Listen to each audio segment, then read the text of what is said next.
ನನ್ನ ಪ್ರಿಯ ದೇವ ಜನರೇ, ಈ ದಿನಗಳಲ್ಲಿ ಎಲ್ಲೆಲ್ಲಿ ನೋಡ್ಲಿ ನಮ್ಗೆ ಬರುವಂತ ಒಂದೇ ಒಂದು ವಿಷಯ ಕೊರೋನಾ ಕೊರೋನಾ ಕೊರೋನಾ ಎಂಬುದಾಗಿ. ನಿಜವಾಗಿ ಕೂಡ ಇಡೀ ಪ್ರಪಂಚವನ್ನೇ ಅದು ಅಲ್ಲಕಲ್ಲೋಲ ಮಾಡ್ತಾ ಇದೆ.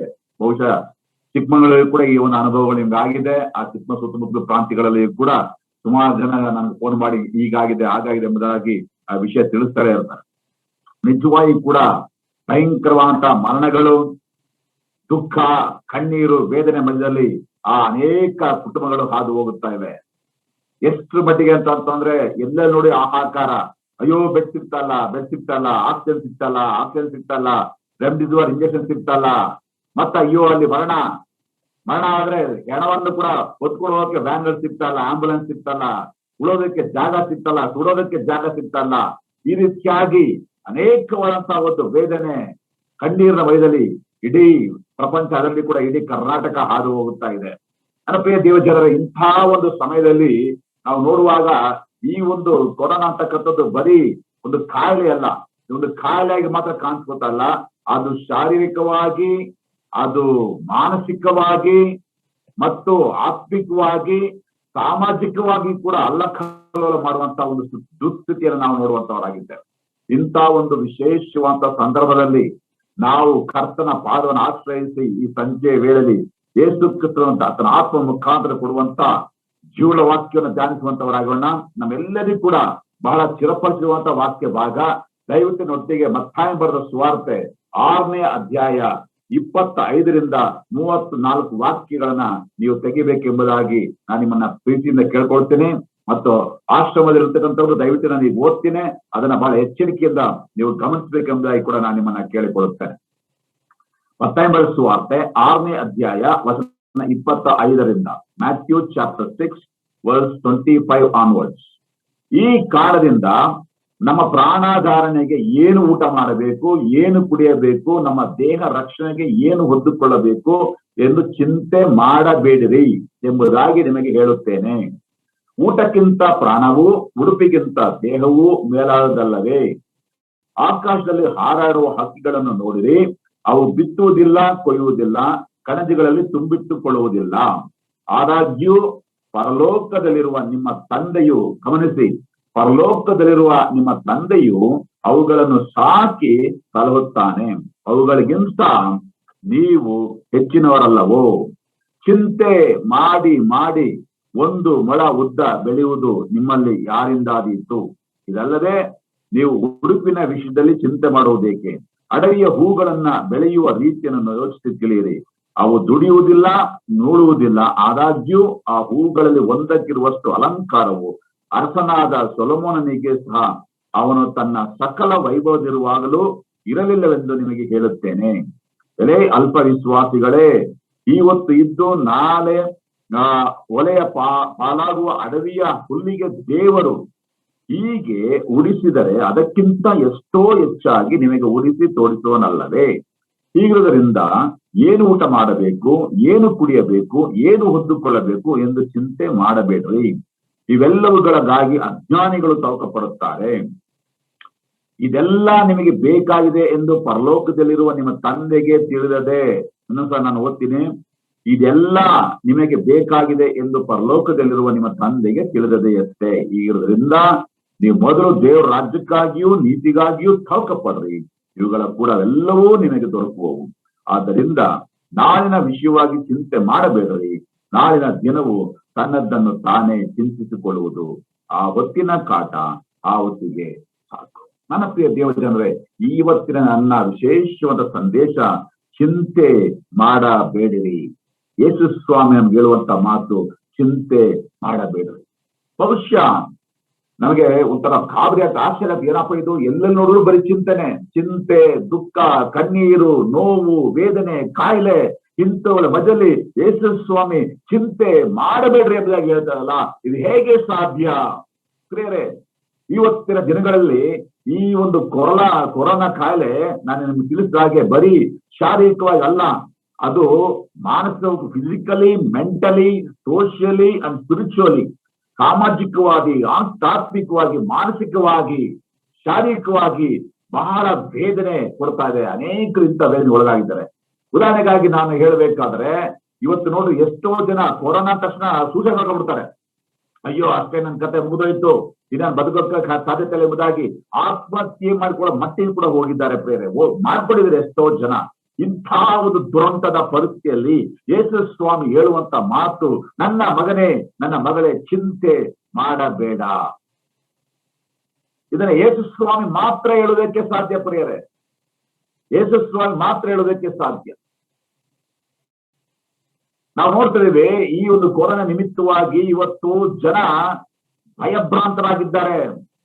ಭಯ ಹಿಡಿದಿದ್ದವರಿಗೆ, ಅಯ್ಯೋ ಎಲ್ಲಿ ನನಗೆ ಕಾಯಿಲೆ ಬಂದ್ಬಿಡ್ತದೋ, ಎಲ್ಲಿ ನನಗೆ ಕಾಯಿಲೆ ಬಂದ್ಬಿಡ್ತದೋ, ಬಂದ್ರೆ ಎಲ್ಲಿ ನನಗೆ ಸತ್ತೋಗ್ತೀನೋ ಅಂತಕ್ಕಂಥ ಭಯ ಇವತ್ತು ಜನರನ್ನ ಕಾಡ್ತಾ ಇದೆ. ಎರಡನೇದಾಗಿ ಇವತ್ತು ಜನರಲ್ಲಿ ಒಂದು ರೀತಿಯ ಏಕಾಂಗಿತನ ಕಾಣ್ತಾ ಇದೆ, ಒಬ್ಬಟ್ಟಿಗೆತನ.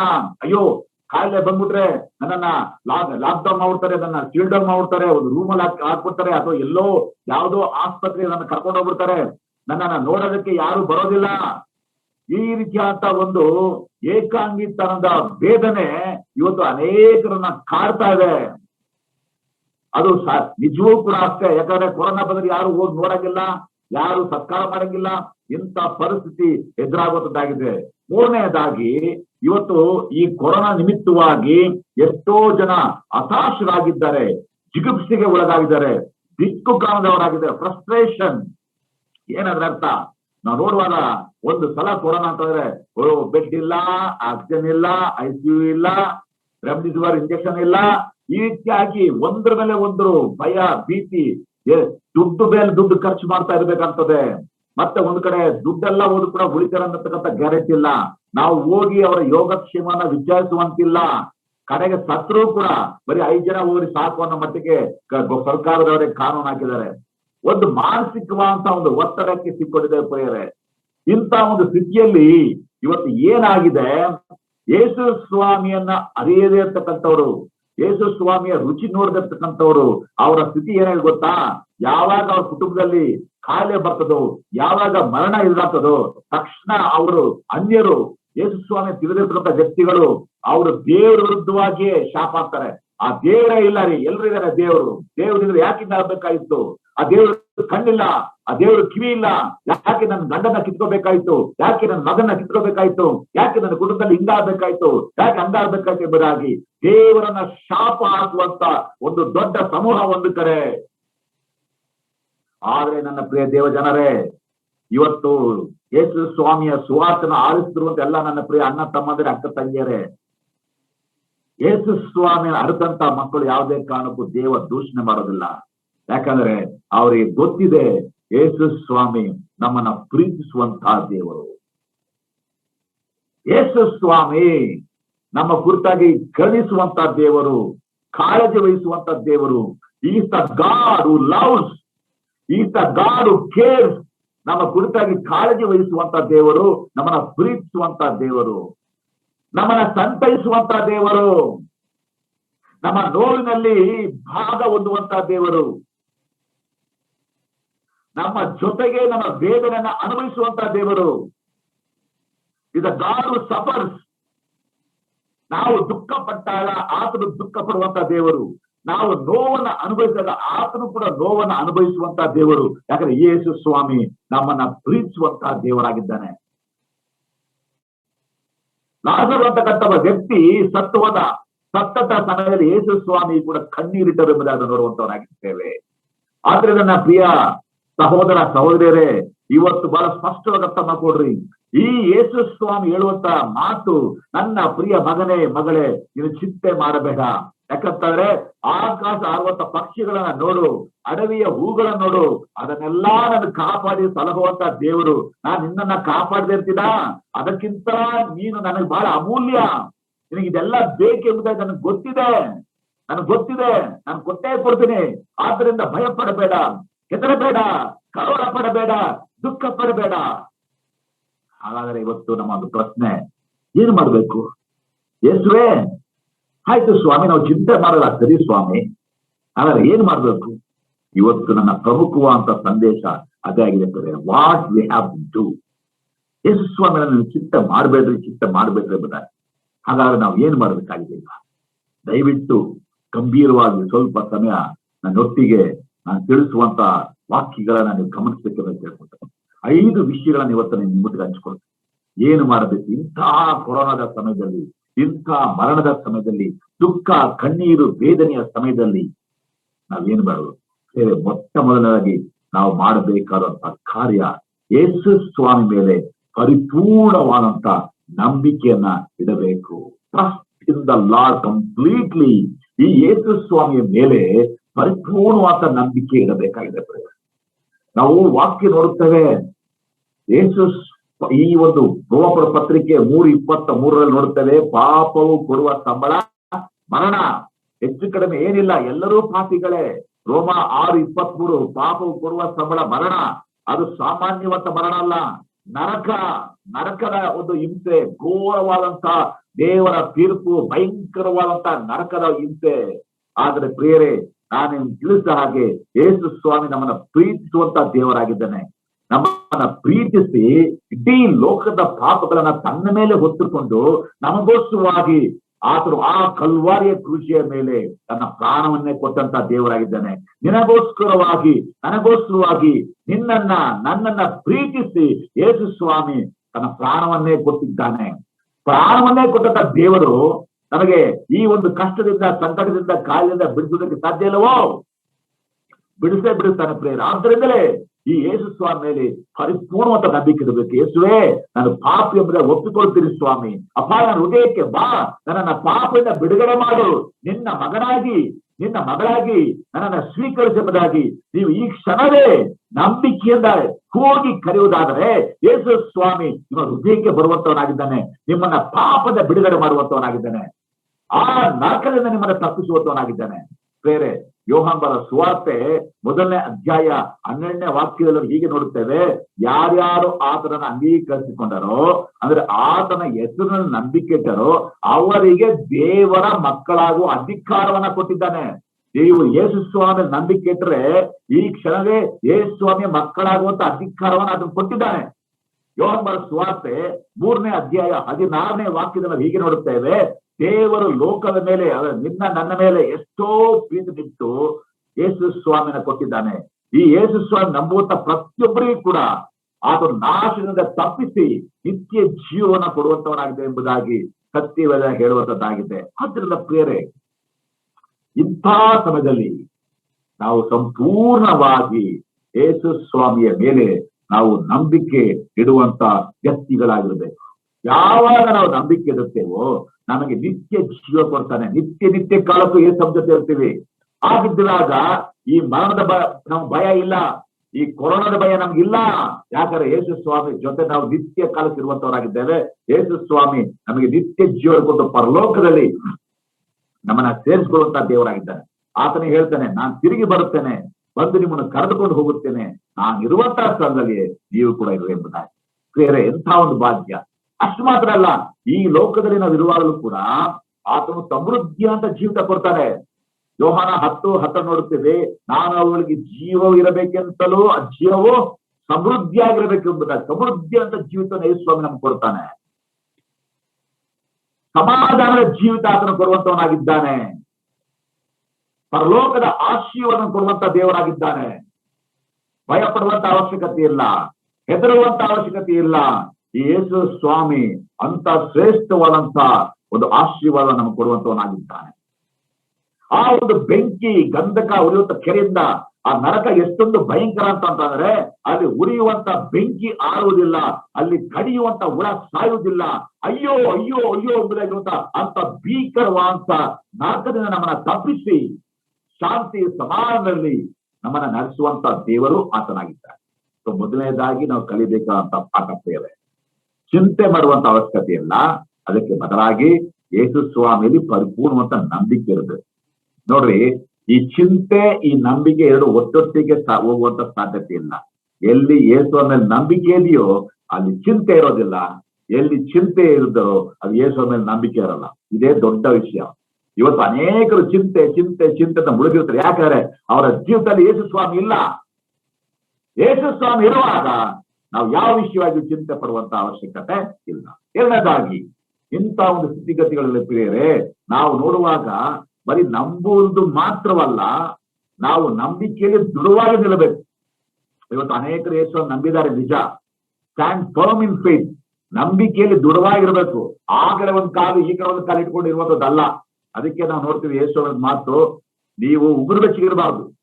ಉಗುರು ಬೆಚ್ಚಗಿದ್ರೆ ನಾನು ನಿಮ್ಮನ್ನ ಬಾಯಿಂದ ಕಾರಿ ಬಿಡುತ್ತೇನೆ ಎಂಬುದಾಗಿ. ನಮ್ಮ ನಂಬಿಕೆ ದೃಢವಾಗಿರ್ಬೇಕು.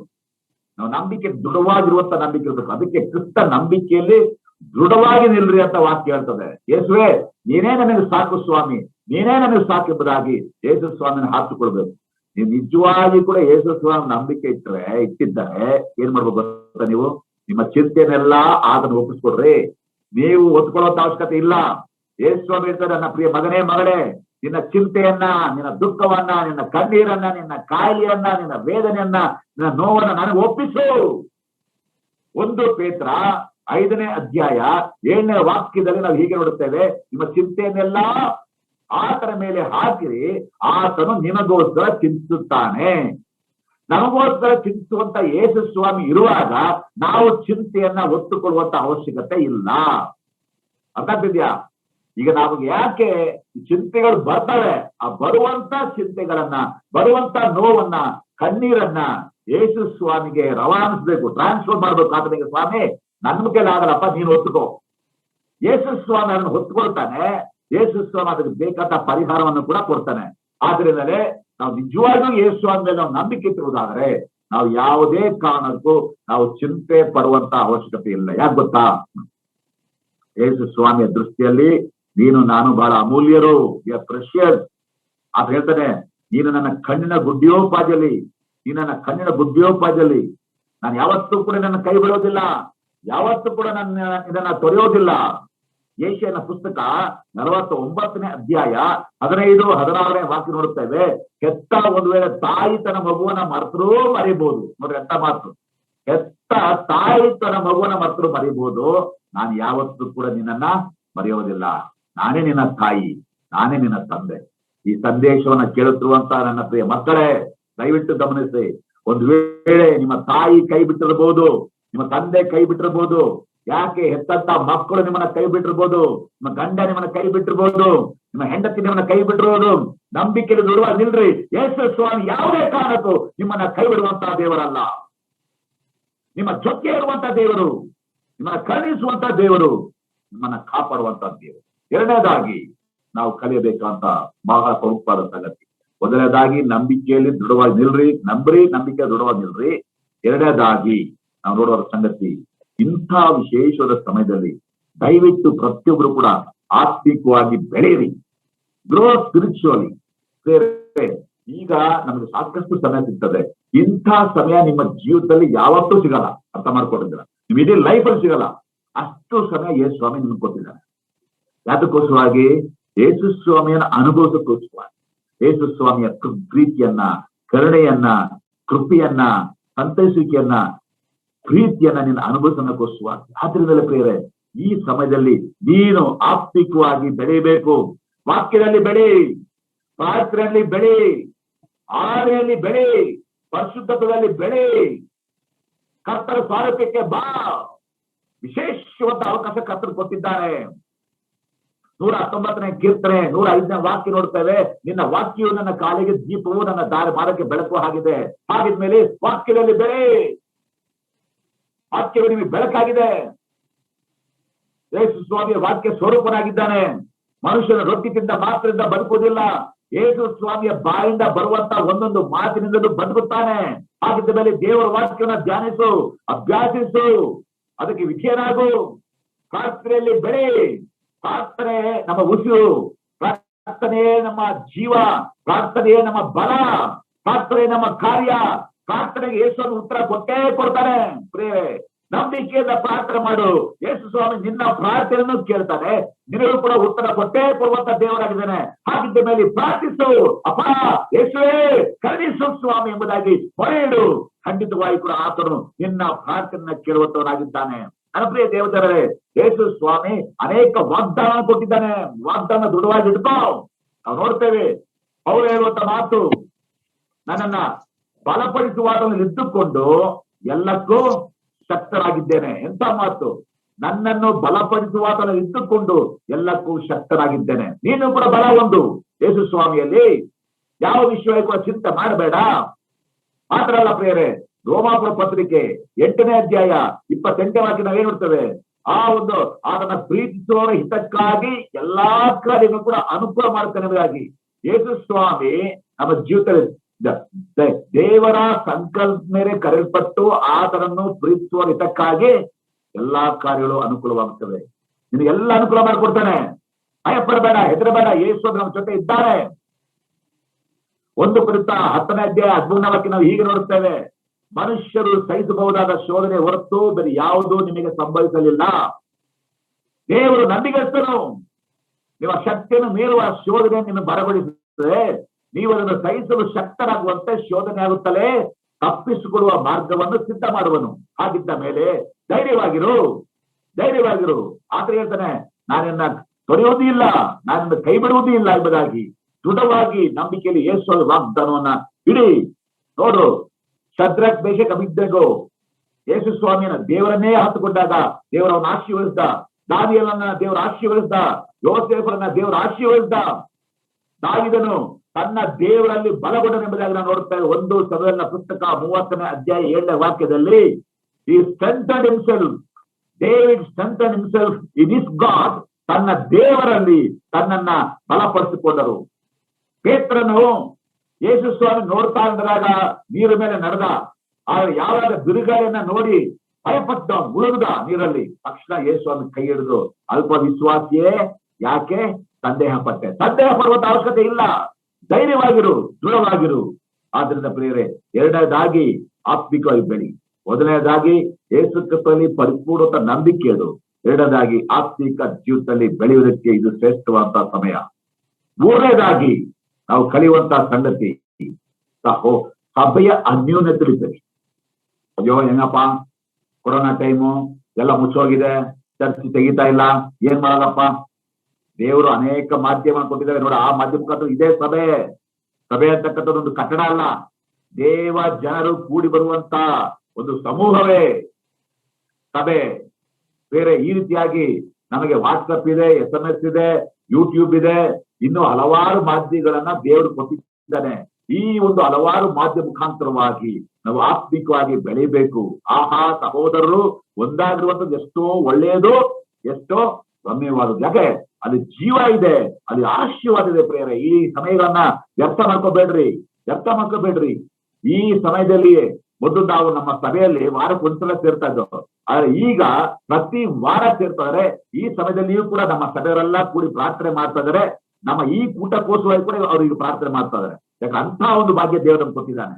ಆದ್ರಿಂದಲೇ ಯೇಸು ಸ್ವಾಮಿ ಕೊಟ್ಟಿರುವಂತ ಈ ಅವಕಾಶಗಳನ್ನ ನಾವು ಉಪಯೋಗಿಸಬೇಕು. ಸಭೆಯಾಗಿ ಕೂಡುವುದನ್ನ ನಾವು ಬಿಟ್ಟು ಬಿಡಬಾರದು. ಇಬ್ರಿಯರ ಪತ್ರಿಕೆ 10ನೇ ಅಧ್ಯಾಯ 25ನೇ ವಾಕ್ಯ ನೋಡ್ತೇವೆ, ಸಭೆಯಾಗಿ ಕೂಡುವುದನ್ನ ಕೆಲವರು ಬಿಟ್ಟು ಬಿಡೋದ್ರಿಂದ ನೀವು ಆ ರೀತಿಯಾಗಿ ಬಿಟ್ಟು ಬಿಡಬೇಡ್ರಿ. ಅವರ ಅಪೋಸ್ತಲ ಬೋಧನೆ ಕೇಳುವುದರಲ್ಲಿಯೂ, ಸಹೋದರ ಅನ್ಯೋನ್ಯತೆಯಲ್ಲಿಯೂ, ಪ್ರಾರ್ಥನೆಯಲ್ಲಿಯೂ, ರೊಟ್ಟಿ ಮೊದಲು ನಿರಂತರವಾಗಿದ್ದರು. ಅಪೊಸ್ತಲ 2:42, ಅಪೊಸ್ತಲ 4ನೇ ಅಧ್ಯಾಯ 32ನೇ ವಾಕ್ಯ, ನಂಬಿದವರ ಹೃದಯವೂ ಪ್ರಾಣವೂ ಒಂದೇ ಆಗಿತ್ತು. ಅಂತ ಒಂದು ಅನ್ಯೋನ್ಯತೆಯಲ್ಲಿ ನಾವು ಬೆಳೆಯುವಂತವರಾಗಿರಬೇಕು. ಸಭೆಯ ಅನ್ಯೋನ್ಯತೆ ಇಂಥ ಸ್ಥಿತಿಗತಿಯಲ್ಲಿ ಬಹಳ ಮುಖ್ಯ. ನನ್ನ ಪ್ರಿಯ ದೇವಜನರೇ, 4ನೇದಾಗಿ ದಯವಿಟ್ಟು ಗಮನಿಸಿ, 4ನೇದಾಗಿ ನಮ್ಮ ರಾಜ್ಯದ, ನಮ್ಮ ಭಾರತ ದೇಶದ ಜನರನ್ನ ಅವರ ಸೇವೆ ಮಾಡೋದಕ್ಕೆ ಇದು ವಿಶೇಷವಾದಂತ ಸಮಯ. ನೋಡ್ರಿ, ಮೊದಲು ನಮ್ಮ ಆಸ್ಪತ್ರೆಯಲ್ಲಿ ಬರೀ ನನ್ನ ಪೇಷಂಟ್ ಮಾತ್ರ ನಾನು ನೋಡ್ತಾ ಇದ್ದೆ ಅಷ್ಟೇ. ಆದ್ರೆ ಇವತ್ತು ಇಡೀ ಭಾರತ ನಾನು ಸೇವೆ ಮಾಡ್ತಾ ಇದ್ದೀನಿ. ಡೆಲ್ಲಿಯಿಂದ ಫೋನ್ ಬರ್ತದೆ, ಡೆಲ್ಲಿಯಿಂದ ಫೋನ್ ಕಾಲ್ ಬರ್ತದೆ, ಬಾಂಬೆಯಿಂದ, ಪೂನಾಯಿಂದ, ಮಹಾರಾಷ್ಟ್ರ, ಗುಜರಾತ್, ಆಂಧ್ರ, ತಮಿಳುನಾಡು, ಕೇರಳ, ಇಲ್ಲಿ ಕರ್ನಾಟಕದಲ್ಲಂತೂ ಎಲ್ಲಾ ಕಡೆ ಬರ್ತದೆ. ಬೀದರ್ನ ಹಿಡಿದು ಚಾರನಾಡ್ ತನಕ ಬರ್ತಾ ಇದೆ. ಎಂತ ಒಂದು ಭಾಗ್ಯ ನೋಡ್ರಿ. ಕರ್ತನ ದೇವ ಮಕ್ಕಳನ್ನ ಇವತ್ತು ಸೇವೆ ಮಾಡೋದಕ್ಕೆ ವಿಶೇಷವಾದಂತ ಒಂದು ಅಮೂಲ್ಯವಾದಂತ ಸಮಯ ಇದು ಕೊಟ್ಟಿದ್ದಾನೆ. ನನಗೆ ಫೋನ್ ಬಂದಾಗ ಅವ್ರು ಯಾರು ಏನೇತನು ಕೇಳೋದಿಲ್ಲ. ನಾನು ಏನ್ ಪ್ರಾಬ್ಲಮ್ ಹೇಳ್ರಿ ಅಂತ ಕೇಳ್ತೀನಿ. ತಕ್ಷಣ ನಮ್ಗೆ ಇಂಥ ಪ್ರಾಬ್ಲಮ್ ಅಂತ ಹೇಳ್ತಾರೆ. ತಕ್ಷಣ ನಾನು ಟ್ರೀಟ್ಮೆಂಟ್ ಹೇಳ್ತಾ ಇರ್ತೇನೆ. ಸುಮಾರು ಇದುವರೆಗೆ ಹೆಚ್ಚು ಕಮ್ಮಿ ಹೇಳ್ಬೇಕಂತಂದ್ರೆ 2,000 ಜನಗಳಿಗೆ ನಾನು ಫೋನ್ ಮುಖಾಂತರ, ವಾಟ್ಸಪ್ ಮುಖಾಂತರ, ಫೋನ್ ಮುಖಾಂತರ ನಾನು ಟ್ರೀಟ್ಮೆಂಟ್ ಮಾಡಿದ್ದೀನಿ ಪ್ರಿಯರೇ. ಯಾಕಂದ್ರೆ ಇಂಥ ಅವಕಾಶ ನನ್ನ ಜೀವಿತದಲ್ಲಿ ಇದುವರೆಗೂ ಸಿಕ್ಕಿಲ್ಲ. 34 ವರ್ಷ ನಾನು ವೈದ್ಯಕೀಯ ಸೇವೆ ಮಾಡ್ತಾ ಇದ್ದೇನೆ. 34 ವರ್ಷದ ಸೇವೆಯಲ್ಲಿ ಇಂಥ ಒಂದು ಭಾಗ್ಯ ಇದೇ ಮೊಟ್ಟ ಬಾರಿ ನಂಗೆ ಸಿಕ್ಕಿದ್ದು. ಬಹುಶಃ ನಂಗೆ ಅಷ್ಟೇ ಇದೇ ಕೊನೆಯ ಅವಕಾಶವೂ ಕೂಡ. ಆದ್ರಿಂದ ದಯವಿಟ್ಟು ಅವಕಾಶ ಕಳ್ಕೊಬೇಡ್ರಿ, ಸೇವೆ ಮಾಡ್ರಿ, ಜನರ ಸೇವೆ ಮಾಡ್ರಿ, ಜನರ ಸೇವೆ ಮಾಡ್ರಿ. ಯೇಸು ಮಾತು, ನನ್ನ ಹೆಸರಲ್ಲಿ ಒಂದು ಚೊಂಬು ನೀನು ನೀರು ಕೊಟ್ಟರು ಕೂಡ ಅದಕ್ಕೆ ಬರತಕ್ಕ ಪ್ರತಿಫಲ ನಿಮಗೆ ತಪ್ಪುವುದೇ ಇಲ್ಲ. ಮತ್ತೆ ಸುವಾರ್ಥ 26ನೇ ಅಧ್ಯಾಯದಲ್ಲಿ ನೋಡ್ತೇವೆ, ನಾನು ಅಷ್ಟಿದ್ದೆ, ನನಗೆ ಆಹಾರ ಕೊಟ್ರಿ, ಬಾಯಾರಿದ್ದೆ, ನನಗೆ ನೀರನ್ನ ಕೊಟ್ರಿ, ಬಟ್ಟೆಲಿದ್ದವನಾಗಿದ್ದೆ, ನನಗೆ ಬಟ್ಟೆ ಕೊಟ್ರಿ, ರೋಗದಲ್ಲಿ ಬಿದ್ದಿದ್ದೆ, ನನ್ನ ಆರೈಕೆ ಮಾಡಿದ್ರಿ. ಪ್ರಿಯರೇ, ಇವತ್ತು ಎಷ್ಟೋ ಜನ ಕಣ್ಣೀರಲ್ಲಿದ್ದಾರ್ರಿ, ಎಷ್ಟೋ ಮಕ್ಕಳು ತಂದೆ ತಾಯಿಗಳನ್ನು ಕಳ್ಕೊಂಡು ಅನಾಥರಾಗಿದ್ದಾರೆ, ಎಷ್ಟೋ ತಂದೆ ತಾಯಿಗಳು ತಮ್ಮ ಮಕ್ಕಳನ್ನ ಕಳ್ಕೊಂಡು ದುಃಖದಲ್ಲಿ ಮುಳುಗೋಗಿದ್ದಾರೆ. ಪ್ರಿಯರೇ, ಊಟಕ್ಕೆ ಎಷ್ಟೋ ಜನಕ್ಕೆ ಇಲ್ಲ, ಅವ್ರನ್ನ ಸಂತೈಸುವಂತವ್ರು ಯಾರು ಇಲ್ಲ, ಸಹಾಯ ಮಾಡುವಂತವ್ರು ಯಾರು ಇಲ್ಲ. ಒಂದು ವೇಳೆ ಯಾರೇ ಕೊರೋನಾ ಬಂದ್ರೆ ಆಸ್ಪತ್ರೆಗೆ ಕರ್ಕೊಂಡು ಹೋಗೋದು ಕೂಡ ಯಾರಿಗೂ ಇಲ್ಲ ಅವ್ರಿಗೆ. ಇಂಥ ಪರಿಸ್ಥಿತಿ ನಮ್ಮ ಕರ್ನಾಟಕದ ಜನರು, ಭಾರತ ಜನರು ದುಃಖದಲ್ಲಿ ಮುಳುಗೋಗಿರುವಾಗ ಪ್ರಿಯ ವಿಶ್ವಾಸಿಯೇ, ದಯವಿಟ್ಟು ಜನಕ್ಕೆ ಎಷ್ಟು ಸಾಧ್ಯನೋ ಅಷ್ಟು ಅವರ ಸೇವೆಯನ್ನ ಮಾಡು. ಒಂದೊತ್ತು ಊಟ, ಒಂದ್ ಸ್ವಲ್ಪ ಹಣ, ಅಥವಾ ಅವ್ರಿಗೆ ಒಂದು ಆದರಣೆ, ಅಥವಾ ಅವ್ರನ್ನ ಆಸ್ಪತ್ರೆಗೆ ಕರ್ಕೊಂಡು ಹೋಗುವಂಥದ್ದು, ಅಥವಾ ಅವ್ರಿಗೆ ಮೆಡಿಸಿನ್ಸ್ ಕೊಡಿಸುವಂಥದ್ದು, ಅಥವಾ ಅಟ್ಲೀಸ್ಟ್ ಮಾರ್ಗದರ್ಶನ ನೀಡುವಂಥದ್ದು. ಅಯ್ಯೋ ಕೊರೋನಾ, ಅಯ್ಯೋ ನಮ್ಗೆ ಎಲ್ಲಿ ಅಂಟ್ಕೊಡ್ತದೋ, ಅಯ್ಯೋ ನಮ್ಗೆ ಎಲ್ಲಿ ಅಂಟ್ಕೊತದೋ ಅಂತ ಭಯ ಪಟ್ಕೊಂಡು ಇರುವಂತ ಸಮಯ ಇದಲ್ಲ. ಬೇರೆ ನಾನು ಕರ್ತ ಮೈನಾಗಿ ಹೇಳ್ತಿದ್ದೇನೆ, ಇವತ್ತು ನಮ್ಮ ಸಭೆ, ಇವತ್ತು ಯಾರಿಗೆ ಏನಾದ್ರು ಕೂಡ ನಮ್ಮ ಸಭೆಯಲ್ಲಿ ಯಾರು ಎದುರುವಂತ ಅವಶ್ಯಕತೆ ಇಲ್ಲ. ಯಾಕಂದ್ರೆ ನಾವ್ ಹೇಳಿದ ಸಭೆ ನಮ್ ಜೊತೆ ಇದೆ. ನಿಮ್ಗೆ ಯಾವ ಮಟ್ಟದಲ್ಲಿ ಬೇಕಾದ್ರೂ ನಾವು ಸಹಾಯ ಮಾಡ್ತೀವಿ, ನಿಮ್ ಮನೆಗೆ ಬೇಕಾದ್ರೂ ಬರ್ತೀವಿ. ಅಷ್ಟು ಮಾತ್ರ ಅಲ್ಲ, ಬೇರೆ ಅನ್ಯರು ಕೂಡ ಅಷ್ಟೇ. ನಾವು ಇದು ಕ್ರೈಸ್ತರೋ ಅನ್ಯರು ಎಂಬುದೇ ನಾವು ನೋಡಲ್ಲ. ಯಾರಿಗೆ ನಮ್ಮ ಸಹಾಯ ಬೇಕಾದ್ರೂ ಸರಿ ನಾವು ಬರ್ತೀವಿ. ನಿಮ್ಗೆ ಏನ್ ಬೇಕು, ಮೆಡಿಸಿನ್ಸ್ ಬೇಕಾ ನಾವು ತಂದ್ಕೊಡ್ತೀವಿ, ಊಟ ಬೇಕಾ ನಾವು ತಂದ್ಕೊಡ್ತೀವಿ, ಯಾವ ಸಹಾಯ ಬೇಕಾದ್ರೂ ನಾವು ನಿಮ್ಗೆ ಮಾಡ್ತೀವಿ ಎಂಬುದಾಗಿ ಎಲ್ಲಾ ಗ್ರೂಪ್ ನಲ್ಲಿ ಕೂಡ ನಾವು ಹಾಕಿದೀವಿ. ಆ ರೀತಿ ಮಾಡ್ತಾ ಇದೀವಿ. ಪ್ರಿಯರೇ, ಕೊರೋನಾ ಬಂದ್ ಸತ್ರು ಪರವಾಗಿಲ್ಲ, ಸಾಯ್ದೇವರು ಉಳಿದ್ರು ಪರವಾಗಿಲ್ಲ, ಸಾವಿಗೆ ಎದುರುವಂತ ವ್ಯಕ್ತಿಗಳು ನಾವಲ್ಲ, ಸಾವಿಗೆ ಎದುರುವಂತ ವ್ಯಕ್ತಿಗಳು ನಾವಲ್ಲ. ಯಾಕಂದ್ರೆ ನಮ್ಗೆ ನಿರೀಕ್ಷೆ ಇದೆ, ನಮ್ಗೆ ನಿತ್ಯ ಜೀವ ಇದೆ. ಈ ಸಮಯದಲ್ಲಿ ಯೇಸುವಾಗಿ ಬರ್ಬೋದು, ಬಂದ್ರೆ ಆತನ ಜೊತೆ ನಾವು ಹೋಗ್ತೀವಿ. ಒಂದು ವೇಳೆ ಆದ್ರೂ ಬರೋದಕ್ಕೆ ಮುಂಚೆ ನಾವು ಸತ್ತೋದ್ರು ಕೂಡ ಯೇಸುವಾಗಿ ಬರೋದಲ್ಲಿ ನಾವು ಎಬ್ಬಿಸಲ್ಪಡ್ತೇವೆ. ಯೇಸು ಸ್ವಾಮಿ ಜೊತೆಯೇ ನಾವು ಪರಲೋಕಕ್ಕೆ ಹೋಗುವಂತವರಾಗಿದ್ದೇವೆ. ಯಾಕಂದ್ರೆ ನಮಗೆ ಸಾವು ಅಂತಕ್ಕಂಥದ್ದು ಬರೀ ನಿದ್ರೆ ಅಷ್ಟೇ, ಮರಣ ಅಂತಕ್ಕಂಥದ್ದು ಬರೀ ನಿದ್ರೆ, ಅದು ಶಾಶ್ವತ ಅಲ್ಲ, ಟೆಂಪ್ರರಿ ವಿಶ್ರಾಂತಿ. ತಿರುಗಿ ನಾವು ಎಬ್ಬಿಸಲ್ಪಡ್ತೇವೆ, ಯೇಸು ಸ್ವಾಮಿ ಜೊತೆ ಹೋಗ್ತೇವೆ. ಆದ್ರಿಂದ ಮರಣಕ್ಕೆ ಯಾವುದೇ ಕಾರಣಕ್ಕೂ ಹೆದರಬೇಡ್ರಿ, ಕೊರೋನಾಗೆ ಯಾವುದೇ ಕಾರಣಕ್ಕೂ ಹೆದರಬೇಡ್ರಿ. ಎಚ್ಚರಿಕೆ ಇರ್ಲಿ, ಮಾಸ್ಕ್ ಹಾಕೊಳ್ರಿ, ಸೋಷಿಯಲ್ ಡಿಸ್ಟೆನ್ಸಿಂಗ್ ಮೇಂಟೈನ್ ಮಾಡ್ಕೊಳ್ರಿ, ಸ್ಯಾನಿಟೇಷನ್ ಹಾಕೊಳ್ರಿ, ವ್ಯಾಕ್ಸಿನೇಷನ್ ಹಾಕೊಳ್ರಿ. ಅದೆಲ್ಲ ನಾನು ಬೇಡ ಅಂತ ಹೇಳ್ತಲ್ಲ. ಅಂದ ಮಾತ್ರಕ್ಕೆ ಭಯ ಪಡ್ಕೊಂಡು ಎದುರ್ಕೊಂಡು ಅಯ್ಯೋ ಏನಾಗ್ಬಿಡ್ತದೋ ಎಂಬುದಾಗಿ ಎದುರ್ಕೊಂಡು ಬೇರೆಯವರಿಗೆ ಸೇವೆನೂ ಮಾಡದೆ ಹೇಡಿಗಳ ತರ ಜೀವಿಸುವಂತದ್ದು ವಿಶ್ವಾಸಿಗಳ ಜೀವಿತ ಆಗಿರಬಾರದು. ನನ್ನ ಪ್ರಿಯ ದೇವಜನರೇ, ಮೊದಲನೇದಾಗಿ ನಂಬಿಕೆ, ಯೇಸು ಸ್ವಾಮಿ ನಂಬಿಕೆ ಇಡ್ರಿ, ನಂಬಿಕೆಯಲ್ಲಿ ದೃಢವಾಗಿ ನಿಲ್ರಿ.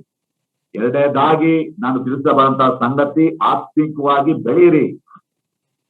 ಮೂರನೇದಾಗಿ ಸಭೆಯ ಅನ್ಯೋನ್ಯತೆಯಲ್ಲಿ ಜೀವಿಸ್ರಿ. ನಾಲ್ಕನೇದಾಗಿ ಜನರ ಸೇವೆ.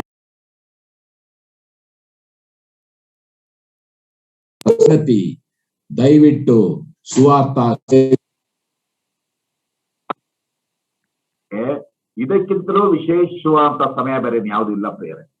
ಯಾಕಂದ್ರೆ ಜನ ಆತಂಕದಲ್ಲಿದ್ದಾರೆ, ಜನರಿಗೆ ಸಂತೈಸುವಂತವ್ರು ಯಾರು ಇಲ್ಲ, ಜನರಿಗೆ ನಿಜವಾದ ದೇವರು ಯಾರು ಎಂಬುದಾಗಿ ಗೊತ್ತಾಗ್ತಾ ಇಲ್ಲ.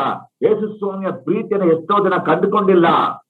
ಪ್ರಿಯರೇ, ಈ ಸಮಯದಲ್ಲಿ ಯೇಸು ಸ್ವಾಮಿಯ ಪ್ರೀತಿಯನ್ನ, ಯೇಸು ಸ್ವಾಮಿ ನಿರೀಕ್ಷೆಯನ್ನ ಇವತ್ತು ನಾವು ತಿಳಿಸದೆ ಹೋದರೆ ಅವರಿಗೆ ತಿಳಿಸುವಂತವರು ಯಾರು ತಿಳಿಸ್ತಾರೆ ಪ್ರಿಯರೇ?